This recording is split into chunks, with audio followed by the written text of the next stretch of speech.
Hace unos tiempos yo le preguntaba al Señor, Señor, ¿por qué muchas veces los hermanos no te damos la gloria, no reconocemos tu señorío en nuestras vidas?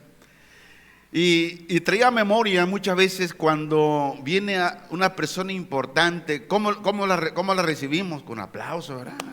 No, que viva el líder, el fulano, perengano, y le damos la bienvenida con fuertes aplausos y con ruido de música, de instrumentos.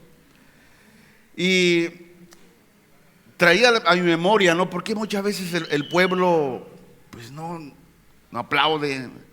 Algunos, y Dios traía a mi corazón lo siguiente: en muchos movimientos tienen el aplauso como una doctrina. Y dice, no, pues es que al aplaudir es como que si le estuviéramos aplaudiendo a un mundano, como el presidente o el líder. Pero si nosotros leemos la Biblia y vemos el contexto de la historia, nos damos cuenta que la misma Biblia nos dice de la importancia del aplauso. ¿El aplauso qué significa ante Dios? Alabanza, es lo que significa. Por eso la Biblia nos enseña, por eso es importante, como su pastor, en todo tiempo les recuerdo y les animo de escudriñar las Escrituras, porque a veces los mismos movimientos donde estamos nos trazan algo como una doctrina, mientras no es una doctrina. Entonces yo le animo, hermanos, que con todo mi corazón, que usted se sumerja en el océano de la palabra, y cualquier duda que usted tenga, ¿sabe qué?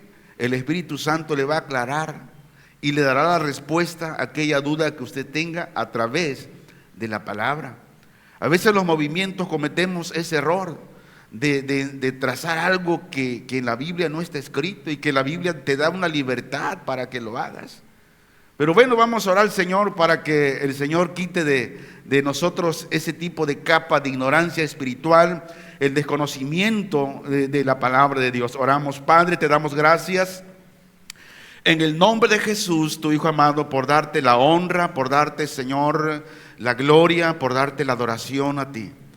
Tú eres digno, Señor, como dice tu palabra en el Salmo 150, que debemos de alabarte con salterio, con arpa, con música resonante, con cantos, con júbilo, con aplausos. Y todo aquello que respire debe de adorarte, Señor. Pero muchas veces nos metemos en cajones y nos volvemos personas que sentimos por el desconocimiento de la palabra que si hacemos algo estamos pecando contra ti, mientras tu palabra en ciertos momentos en esta situación nos da la libertad para poderte adorar con todo nuestro ser, con nuestras voces, con todos nuestros cuerpos, con todo, Señor, lo que tú nos has dado. Debemos de adorarte. Hoy ruego, Espíritu Santo, que quites de nosotros esas capas de ignorancia espiritual, Señor, que cegan nuestra mente y nuestro corazón para conocerte mejor, Señor. Que el Espíritu Santo lleve la palabra del oído al corazón y esté hablando, despejando todo nuestro ser.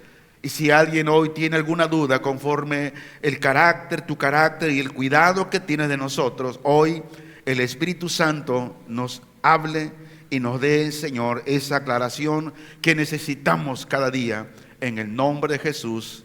Amén. Abra su Biblia en el Evangelio de Marcos, en el capítulo 4, estamos Marcos capítulo 4, versículo 30 al versículo 34. Y la palabra de Dios se lee en el nombre de nuestro Señor Jesucristo. Decía también: ¿a qué haremos semejante el reino de Dios? ¿O con qué parábola lo compararemos?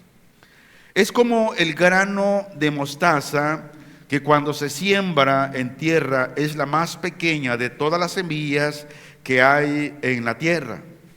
Pero después de sembrado crece y se hace la mayor de todas las hortalizas y echa grandes ramas, de tal manera que las aves del cielo pueden morar bajo su sombra.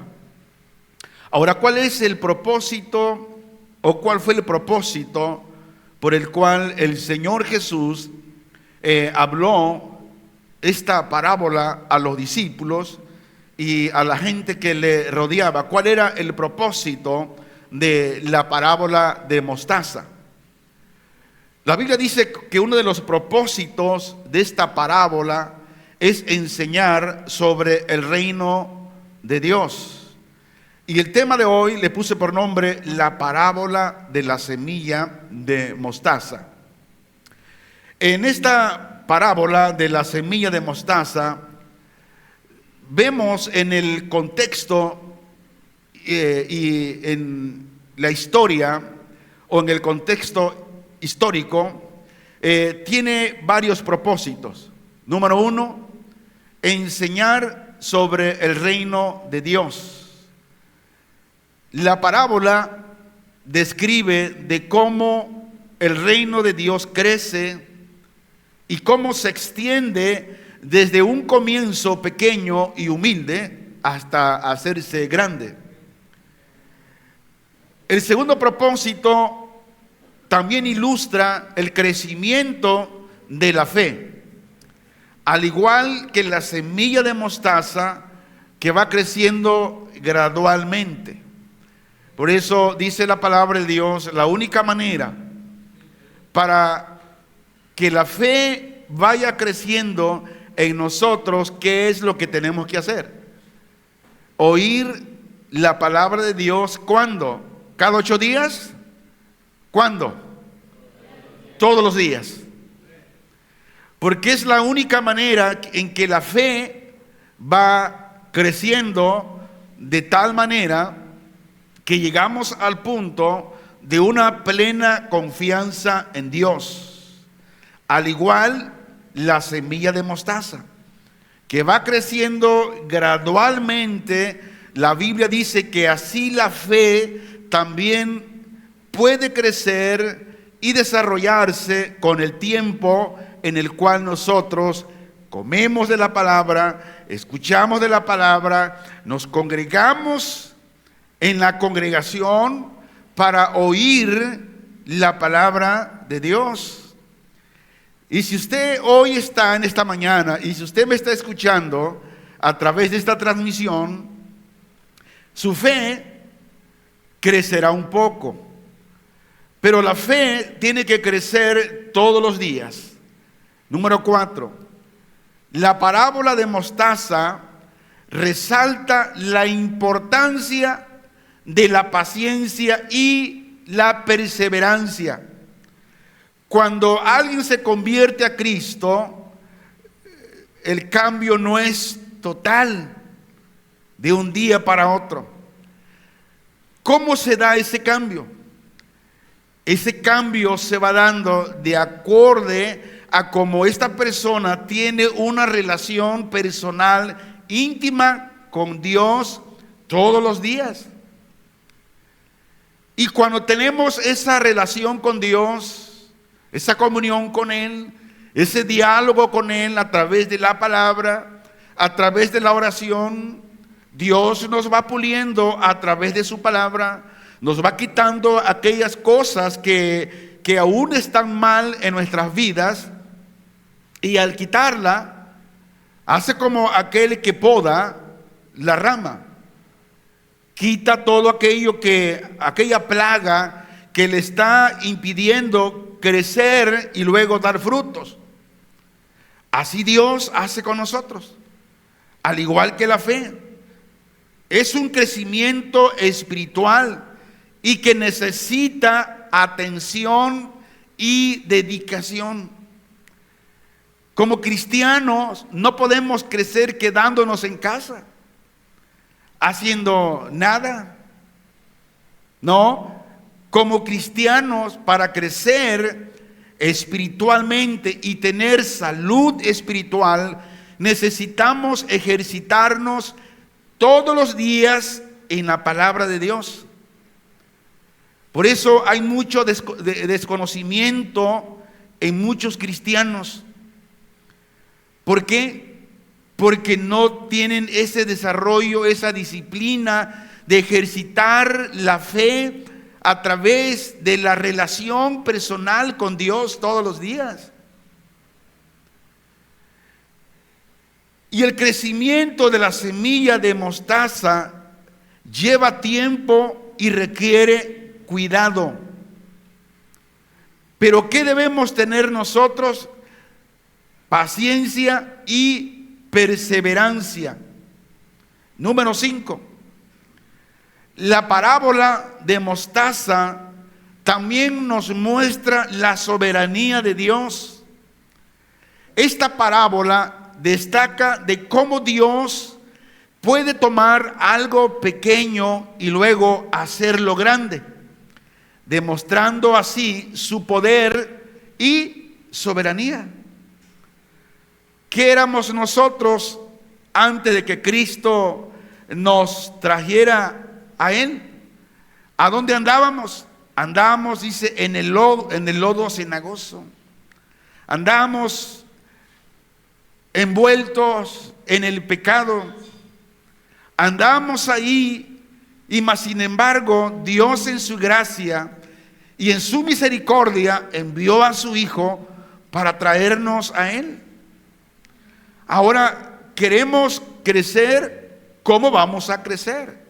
Como ya lo hemos explicado, teniendo realmente esa relación personal con Dios, perseverar, tener paciencia.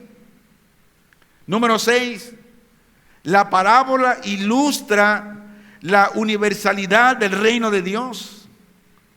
El árbol de mostaza dice que proporciona sombra y refugio para las aves cuando crece y da ramas.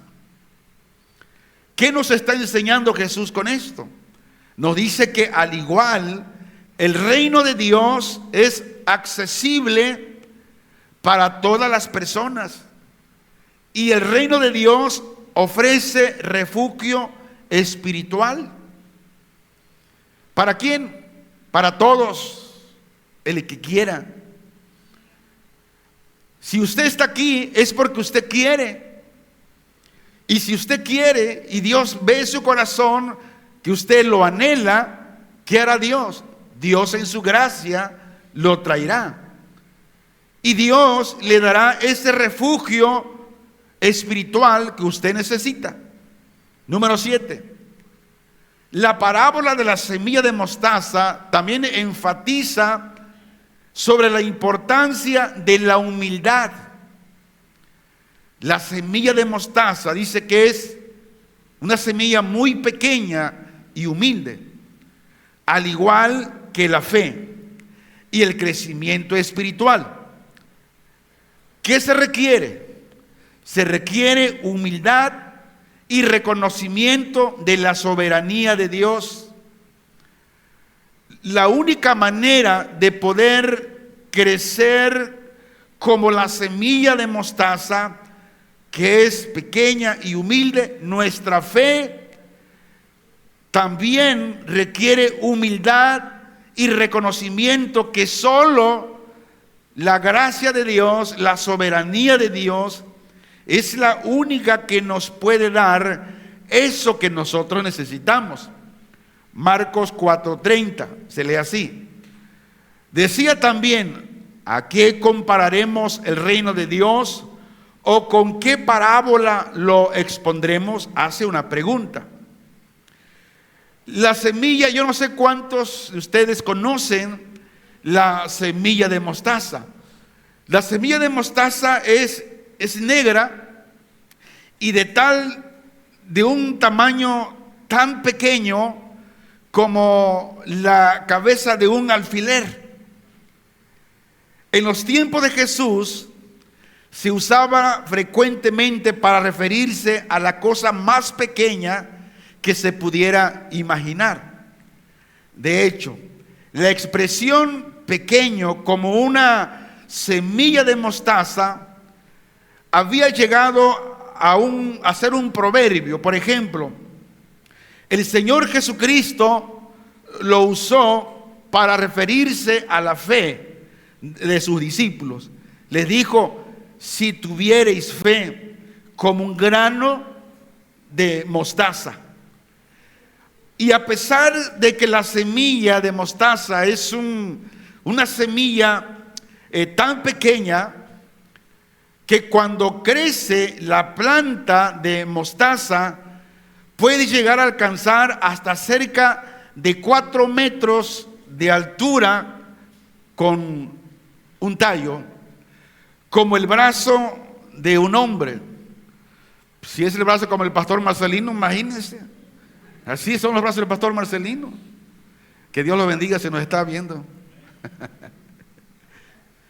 La parábola de mostaza, como la parábola anterior, el crecimiento de la semilla que vimos el día domingo, están tratando acerca del crecimiento de la semilla. Pero mientras que en la parábola del crecimiento de la semilla, el Señor hace énfasis en que la semilla de sí misma tiene vida. Y que por esta razón, como tiene vida, crece. Pero en la semilla, en la parábola de mostaza, nos explica hasta dónde llega este crecimiento. Esta parábola de mostaza está en relación con el reino de Dios. Pero el punto esencial de la parábola es el contraste entre un comienzo muy pequeño y luego un resultado grande, hablando entre el principio y el fin, entre el presente y el futuro reino del Señor. La semilla del reino sembrada por Jesús en el campo del mundo, a pesar de su comienzo que fue minúsculo, muy pequeño, la Biblia dice que tendrá finalmente por su propia vitalidad interna un crecimiento desmesurado y sobrenatural. Será enorme. Pero ¿cómo empezó? Por medio de una pequeña semilla. Ahora, ¿quién podría imaginar que de un judío que fue ajusticiado en una cruz por el Imperio Romano y luego rechazado por su propio pueblo y abandonado por sus discípulos, que de ahí por solo un judío como Jesús pudiera surgir un movimiento que 2000 años después siguiera creciendo por todas partes del mundo, por la siembra de una semilla? Dice Pablo en 1 Corintios 1:23, pero nosotros predicamos a Cristo crucificado, para los judíos ciertamente tropezadero, y para los gentiles locura. ¿Qué es lo que te dice la gente hoy? Tú estás loco, estás creyendo en algo que ni has visto. Pero Pablo dijo que para los judíos es tropezadero y para los gentiles locura. Marcos 4:31. Es como un grano de mostaza que cuando se siembra en tierra es más pequeño que todas las semillas que hay en la tierra. Ahora, este versículo nos enseña la pequeñez de la semilla de mostaza para ilustrar cómo algo tan pequeño como esa semilla puede convertirse en algo grande y sobre todo poderoso. En el contexto de la parábola, la semilla de mostaza representa el reino de Dios, que comienza de manera humilde y muy pequeña, pero que con el tiempo crece y se extiende por todo el mundo. Donde comenzó en Jerusalén, y dijo el Señor: vayan y prediquen el evangelio a toda criatura. Y esa semilla que fue sembrada en cada corazón, como tiene vida para crecer y luego dar frutos, el evangelio se sigue extendiendo hasta convertirse en un árbol mucho más grande y majestuoso que el rey Nabucodonosor. Si usted lee, es más, vamos a leerlo, porque un pajarito me dice que en su casa usted no lee. Yo no sé hasta dónde el pajarito tiene razón, pero por sí o por no, aquí los tengo en mis manos. Daniel capítulo 4, versículo 10 al versículo 22. Vamos a aprovechar el tiempo que tenemos en este lugar. Dice el versículo 10: estas fueron las visiones de mi cabeza mientras estaba en mi cama. Me parecía ver en medio de la tierra un árbol cuya altura era grande. Crecía este árbol y se hacía fuerte, y su copa llegaba hasta el cielo, y se le alcanzaba a ver desde todos los confines de la tierra. Su follaje era hermoso y su fruto abundante, y había en él alimento para todos. Debajo de él se ponían a la sombra las bestias del campo, y sus ramas hacían morada las aves del cielo, y se mantenía de él toda carne.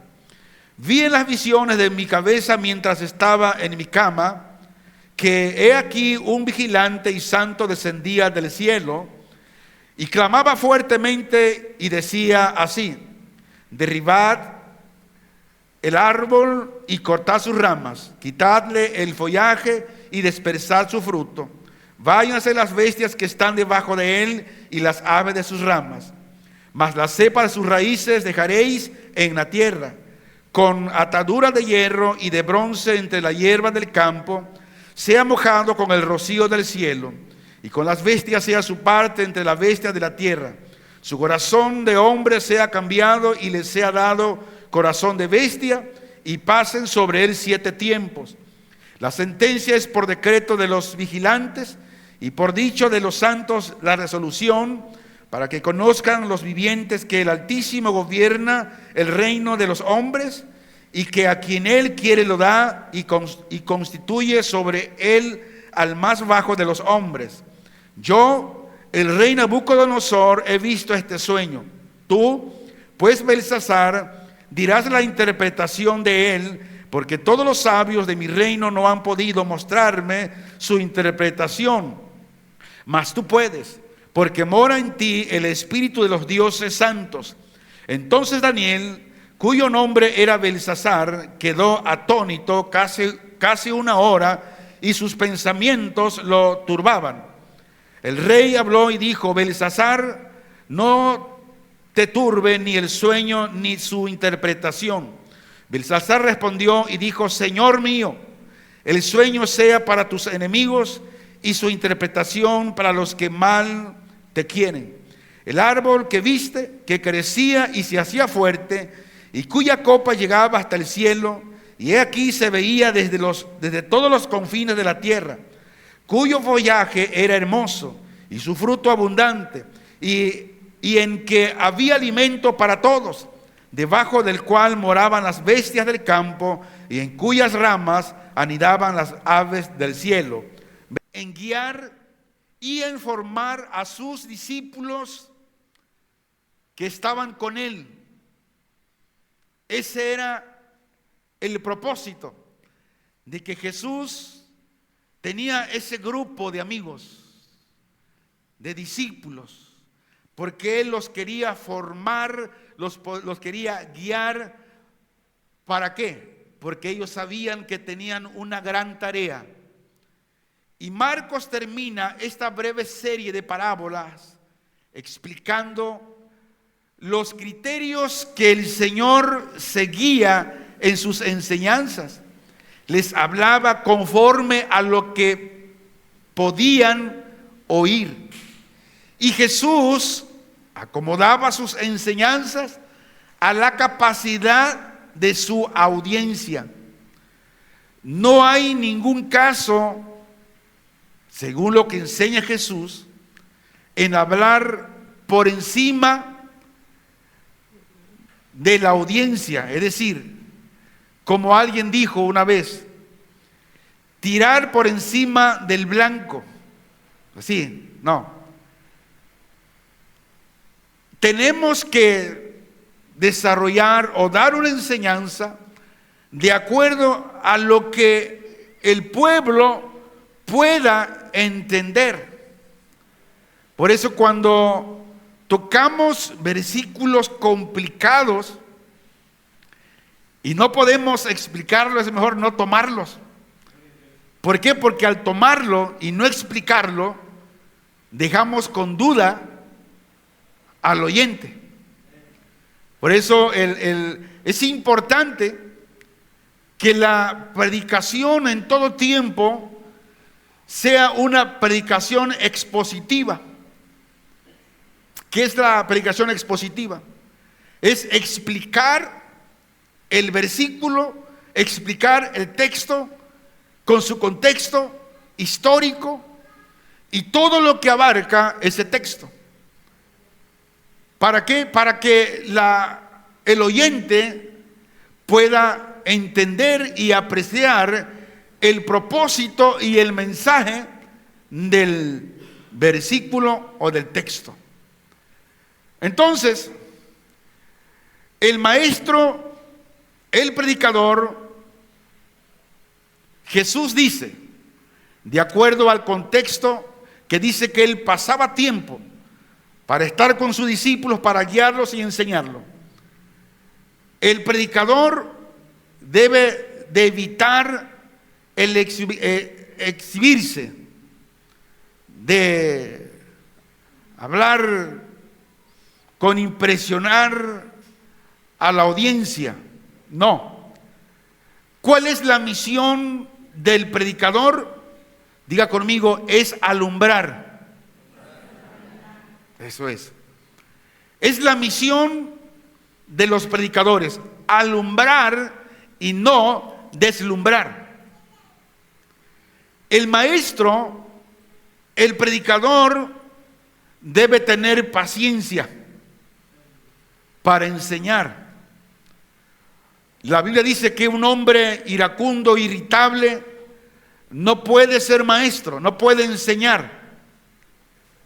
Un predicador tiene que tener la capacidad de explicar las cosas cuantas veces sea necesario y explicarla de tal manera que sea conforme a lo explicado y la interpretación que la Escritura misma ha dado.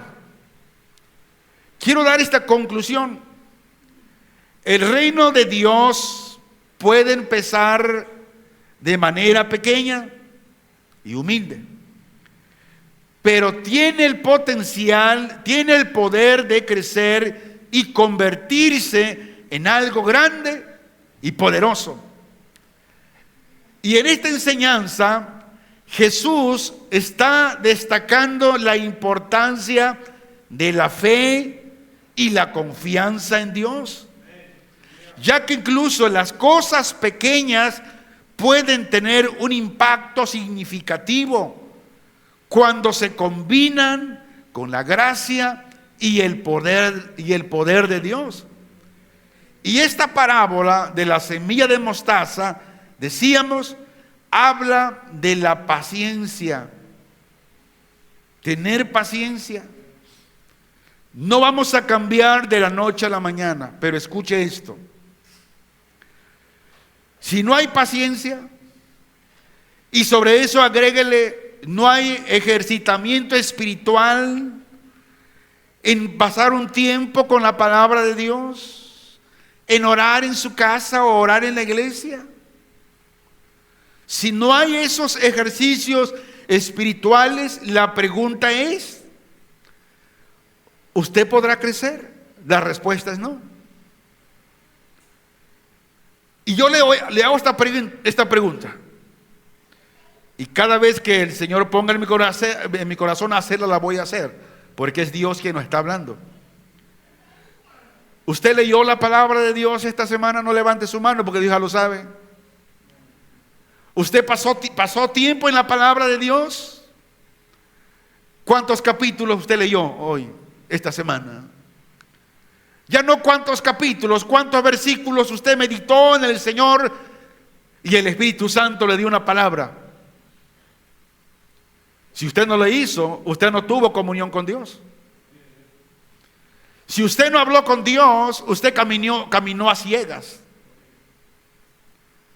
Usted necesita desarrollar ejercicios espirituales.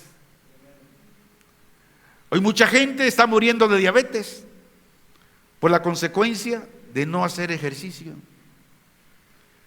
Hoy mucha gente está muriendo por la obesidad. ¿Por qué razón? Porque no hacen ejercicio. Vea kilos mortales. Está tremendo, ¿eh? Vea kilos mortales. Personas que dijeron, mañana voy a hacer ejercicio. Y mientras no llegaba mañana, hacían zumba. Se zumbaban todo. Llegó el momento, hermanos, que personas que tuvieron que abrir las puertas de sus casas para poderlos sacar y llevarlos a una clínica. Kilos mortales.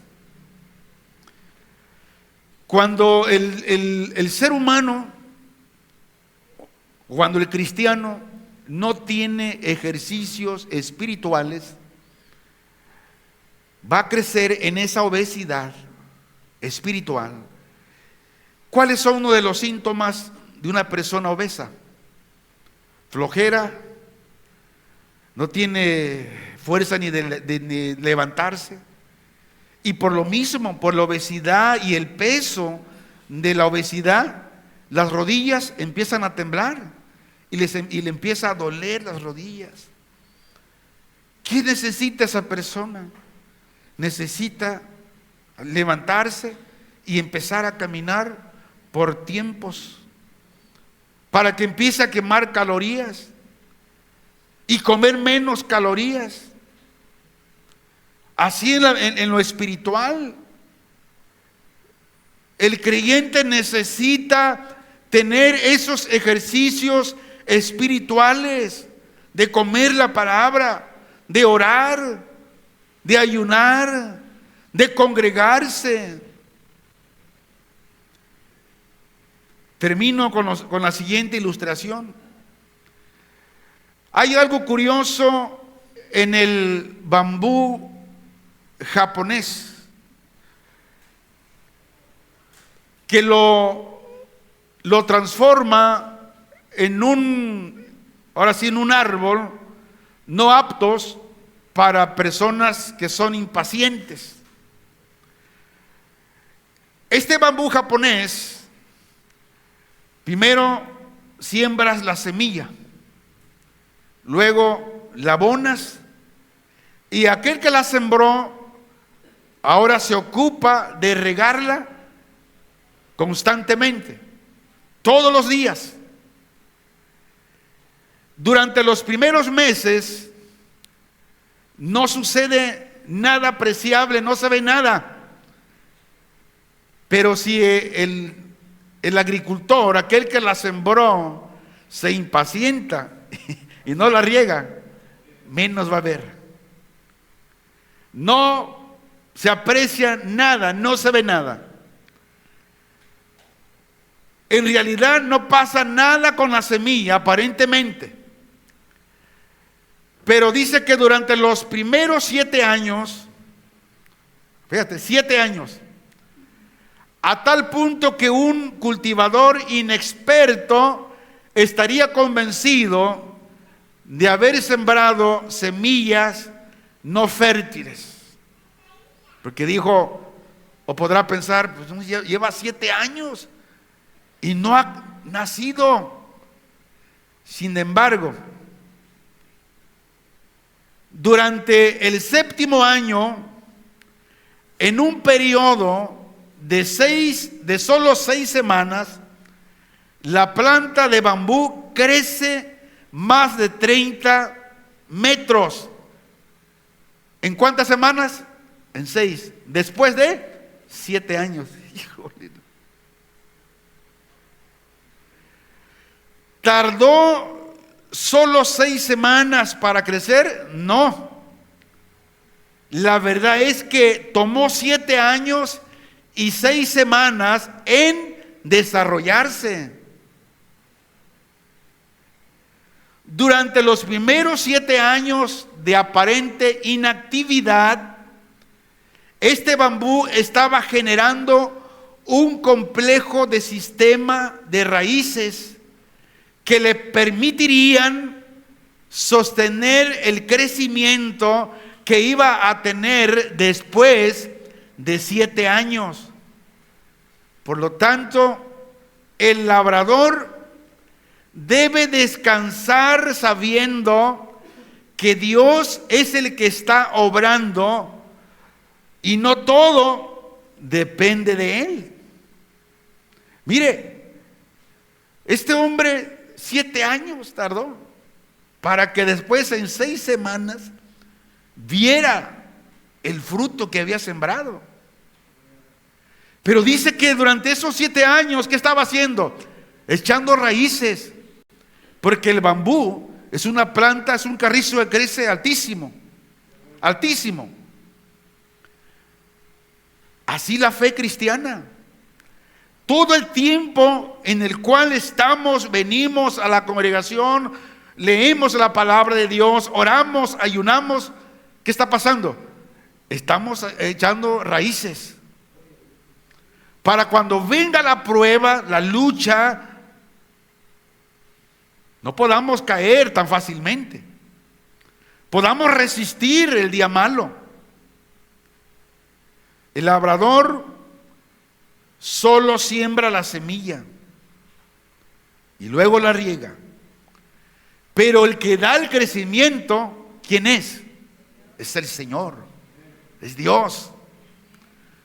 Por eso nosotros decíamos hace 8 días, no tenemos el poder para cambiar a las personas. El único poder para cambiar a las personas la tiene Dios. Nuestro deber es sembrar la semilla, regar la semilla a través de la predicación, pero usted mismo debe regar la semilla al leer la palabra de Dios todos los días, orar en su casa todos los días, tener comunión con el Señor todos los días. Si alguien quiere oír la voz de Dios, le voy a decir el lugar correcto donde usted la puede oír todos los días. Y esa voz y esa palabra de Dios está en la Biblia. ¿Quiere usted que Dios le hable? Vaya a la Biblia y Dios le va a hablar. ¿Quiere usted conocer más a Dios? Vaya a la Biblia. Ahí conocerá al Señor, conocerá su carácter.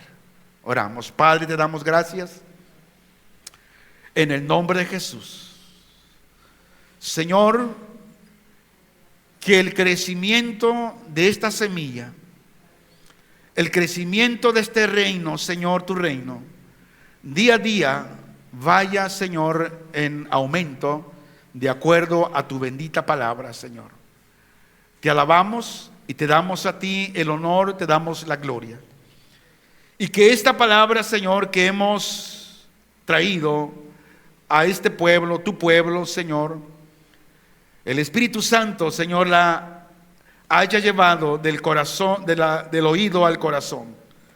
Y asimismo, al salir de este lugar, Señor, salgamos convencidos que solamente por tu gracia y por tu misericordia es que estamos y seguimos y estamos en pie, y que tenemos la salvación segura en Cristo Jesús, nuestro Señor y nuestro Salvador. Te damos gracias en el nombre de Jesús, tu Hijo amado. Amén.